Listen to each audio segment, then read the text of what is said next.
Did you just say I'm a piece of crepe? I said you look like a crepe. A crepe. Okay. Again, good stuff for possible essay if you choose to write this one. Also, very good for the conservative liberal. In the past, we heard about the liberal FDR, the liberal Lyndon Johnson, the liberal Kennedy, the middle of the road Nixon. Here we go with hardcore conservative Ronald Reagan. Okay, so the conservative approach. So conservative and the right, interchangeable. When I am talking about the right, I'm talking about those group of people that think government is too big. Private industry is the better way to go. Government creates levels of bureaucracy and states should be able to do things. I mean, you're talking about Thomas Jefferson, right? The Jeffersonian approach, it won't leave, it will never leave. Die, Jefferson, die. Okay. Denounced, as in we're opposed to. Was that a political alignment? Sorry? Were you just telling the conservative? No, absolutely. Okay.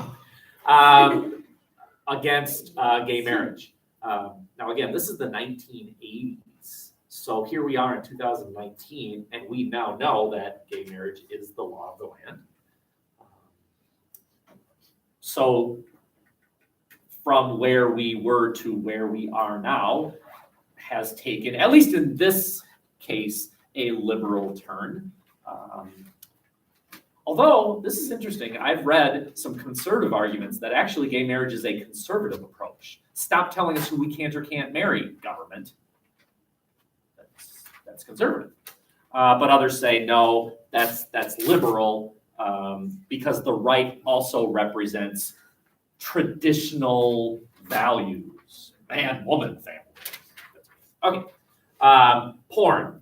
And what it represents. I don't think any government official will say, elect me, I'm for porn.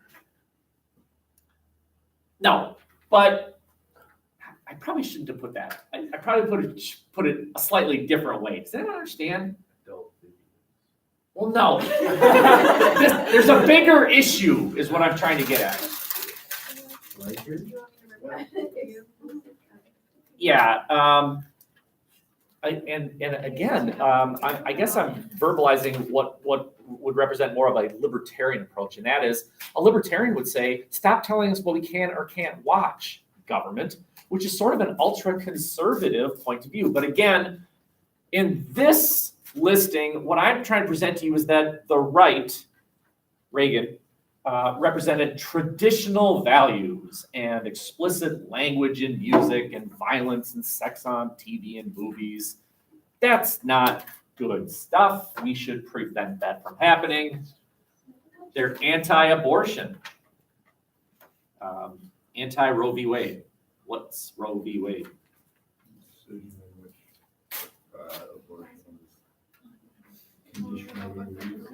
Very good. Okay, so 1973 Supreme Court decision which said states could not prevent a woman from getting an abortion after the fetus has become, loaded word here, viable. Now, what does that mean? And what the Supreme Court said in Roe v. Wade was, well, after it possibly could survive outside the womb. And even that's kind of gray because no baby can live outside the womb on its own. You need milk. You need mommy's milk. So it's gray, but I'm just telling you that Roe v. Wade is when the Supreme Court said a state could not prevent abortion after a certain time when the baby is viable. And generally that's about 24 weeks, which in months is 6. So for the first 6 months, you females can supposedly terminate your pregnancy without any interference from the state, according to Roe v. Wade. Now, I will tell you, synthesis-wise, this has been constantly challenged. As a matter of fact, Georgia just passed a law this past weekend. I'm giving you synthesis right now. Georgia just passed a law this past weekend that said it is now illegal in the state of Georgia to terminate a pregnancy after a heartbeat. After a heartbeat, 6 weeks. 6 weeks. So we're going from 24 weeks to 6 weeks. Criticizing this is many doctors who say, look, most women don't even know they're pregnant after 6 weeks. You don't have a belly. The baby's like that big. So why'd they do it? Why would Georgia pass a law that clearly violates Supreme Court precedent, right? Roe v. Wade says 24 weeks. And now Georgia says, we're going to go 6 weeks. Anyone understand the whole process? I'll give you a clue. What Georgia's doing is Rosa-ing. Well, they're not going to secede, but you're on the right track, right? They're purposefully violating constitutional law in the hopes that the Supreme Court will change its mind, right? Just like when segregation was legal, people broke the law on purpose in the hopes that a court would say, you know what, you're right. The law is wrong. We have a rich American history of that constantly happening, but states can do it too.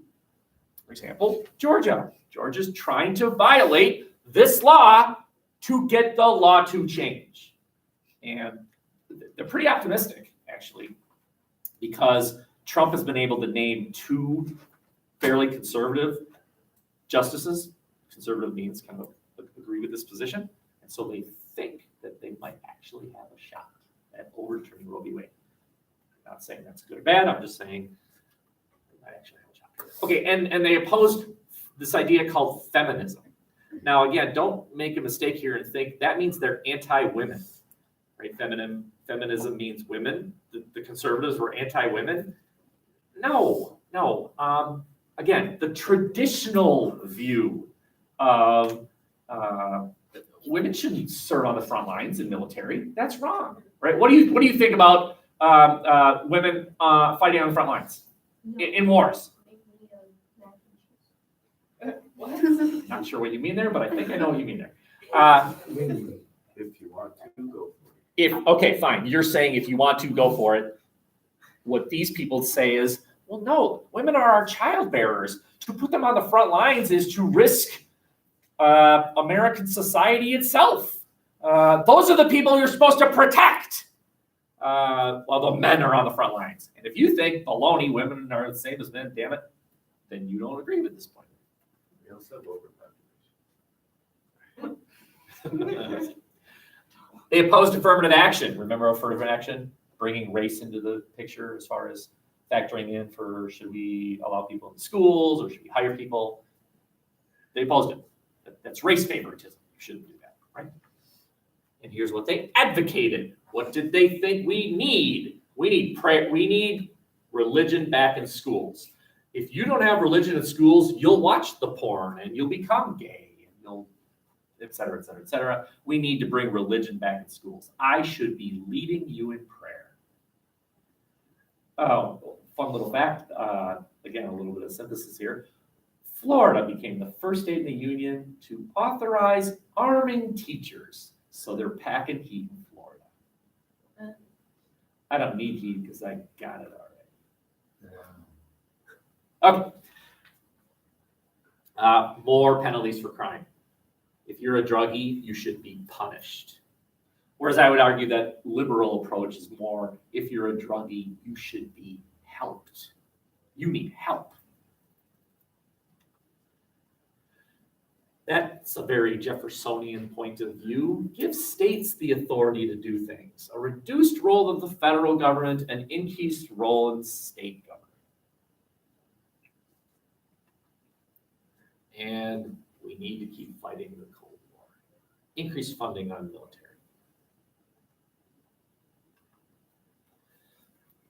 On that message, Reagan ran against Carter. Carter was the guy that was president in 1976 and then was running for re-election. And you can see that Reagan won fairly easily, right? Overwhelmingly. Minnesota went for Carter because the vice presidential candidate was from Minnesota, Walter Mondale. Carter's from Georgia, so that's why Georgia went to him. West Virginia is very, very much Union country, and so they went for Carter because states tend to go down The popular vote is kind of, I don't know if it's all that dominant. I mean, Reagan only won a little over half. Once again, a third-party candidate kind of mucked it up. Somebody named Anderson won a significant number of votes, but electoral vote-wise, Reagan cleaned house. So he's got a shot. He's got his shot. He's going to now implement this supposedly fairly conservative approach. What he starts with, though, go ahead. Why do people even vote third party? That's a good question. When you vote third party, in a way, you are really hurting the major candidate whose views you sort of more align with, right?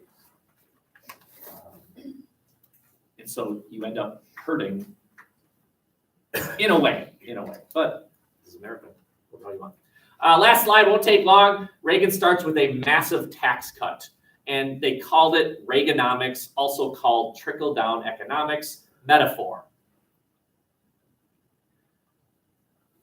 The Reagan tax cuts cut a massive amount of taxes on the wealthy. I think the taxes back then for people that made over a significant amount of money, I mean in the millions of dollars, was like over 50%. Over 50% of the income that you made was paid to the U.S. government before this. I think, I'm not 100% sure about it, but it was significantly higher. And Reagan cut it massively. Reagan and the Republican-controlled Congress cut it massively for the rich. Now, can you explain how that is going to benefit the people that are not millionaires? How is cutting taxes on people who make millions of dollars supposed to benefit me, a teacher in a pretty small school district? Anyone understand the metaphor? What they think is going to happen. The cup Well on the said. top gets really full, and then it overflows into all those other 4 cups. And then when they keep giving the money to the big cup on the top, it keeps overflowing. But what more commonly happens is that the cup on the top just keeps getting bigger and it smushes all the other cups. So Jack has just levied a criticism.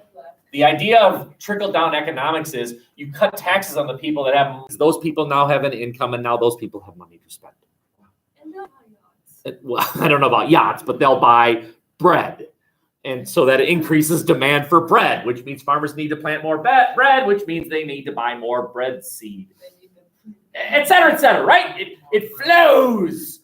Now, Jack has levied a criticism, and that is because critics of this argument said something like this: how many yachts do you need?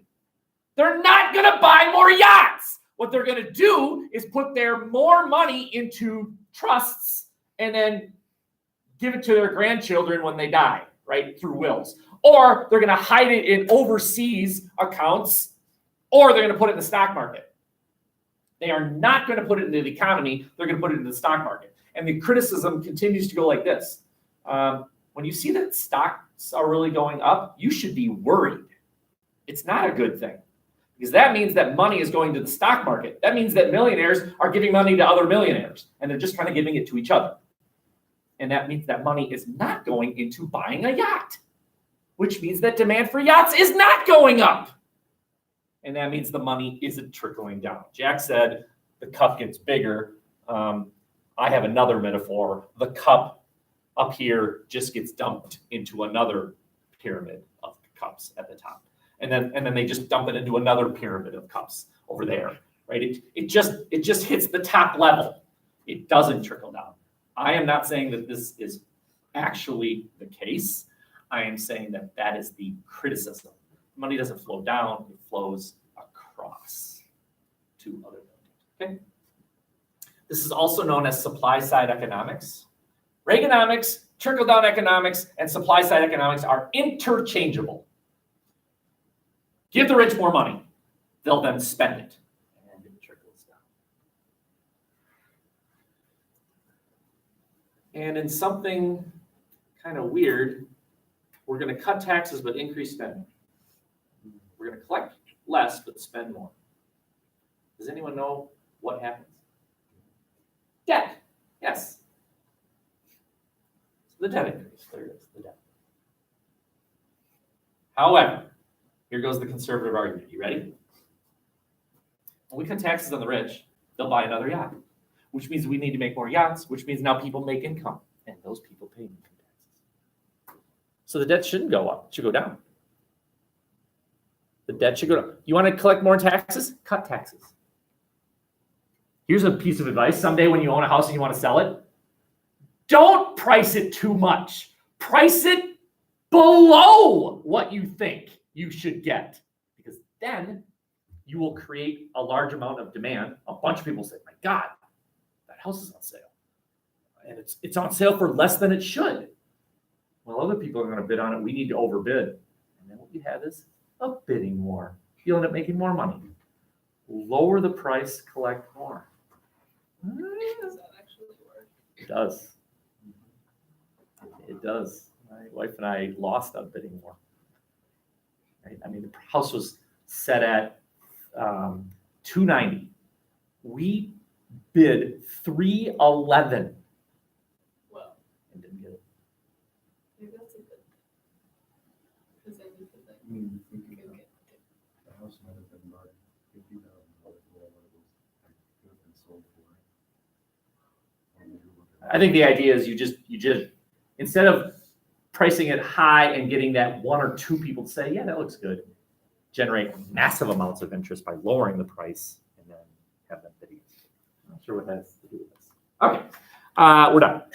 We are done. And look at that, a nice chunk of time for you and you and you and you to work on your essay. And for the rest of yous, did you see anything that you might use if you choose the Reagan essay? You can use it. Also, there's a Kia that's optionally due tomorrow. Also, you have a big fourth quarter paper. I'm surprised by now there haven't been more takers for option B, but maybe you're finding option A to be not that difficult, which is great. I'm happy to hear that. I just thought there'd be a few more. There's only been 2. I definitely We would. guess. If I did option B, I would not. It's option, no?